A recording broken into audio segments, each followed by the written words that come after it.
Efren Peñaflorida was born on March 5, 1981, in Cavite, Philippines. As a boy who was almost left to fend for himself, he frequented the refuse dumps to sort out valuables and most often swam through polluted waters. But part of the difficulties he experienced as a growing-up boy apart from poverty was the violent bullying he endured from the thugs living in his neighborhood. The bullying was almost a daily affair, given that Efren patched his shoes with pieces of plastic and also wore clothes that had outlived their worth. Due to the incessant sufferings he underwent, which weren't of his own making, and with no one to talk to about his plight, loneliness and anger wrapped themselves around Efren. By age 13, his heart had become totally hardened to the world.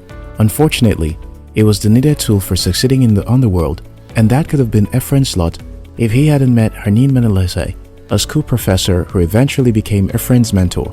Professor Harnin had the routine of spending his weekends in slums for community outreaches. On one such weekend, he sighted little Efren hanging around at the venue of a basketball match as if he had nowhere else to be. The professor summoned Efren, and after learning of his family's socio-economic background, took him under his care. The older Efren grew, coupled with the opportunity to be trained in a school. The more confident he became, and the softer his heart towards the welfare of mankind, and that contributed to his decision to effect the change he could by forming a youth group in his high school in 1997 when he was 16 years old. The group was named Dynamic Teen Company. The members used weekends to visit areas such as cemeteries and garbage dumps where their target audience was. With bags filled with books and school supplies, this group members will teach the children who had gathered as though they were in a school. After graduating from the university, he became a high school teacher and continued with the Dynamic Teen Company to teach kids during weekends. Even though he was rebuffed and told to his face that he was wasting his time, he kept on with the outreach. When it became hard to continue carrying backpacks of heavy books and school supplies, the idea of using push carts, known in the Philippines as kariton, came up in the group.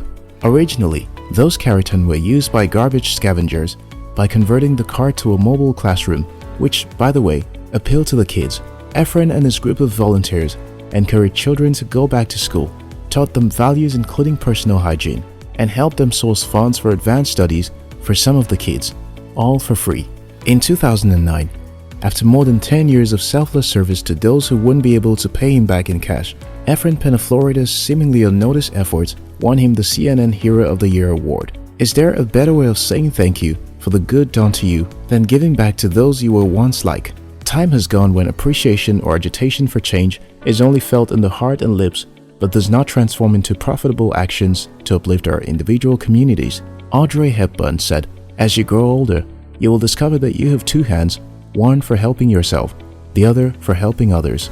You might think that you are incapable of helping out because you've not considered giving from the little you can afford. The needed help is in your hands. Anne Frank added, "How wonderful it is that nobody need wait a single moment before starting to improve the world." If you want to change the world, begin today from your closest locality. Don't wait till you have it all. Betty Rees humorously stated, "If you think you are too small to be effective, you have never been in bed with a mosquito." There is absolutely no excuse to prevent you from appreciating the opportunity of being better than someone else by blessing them. No matter how little, it'll make a huge difference in their lives.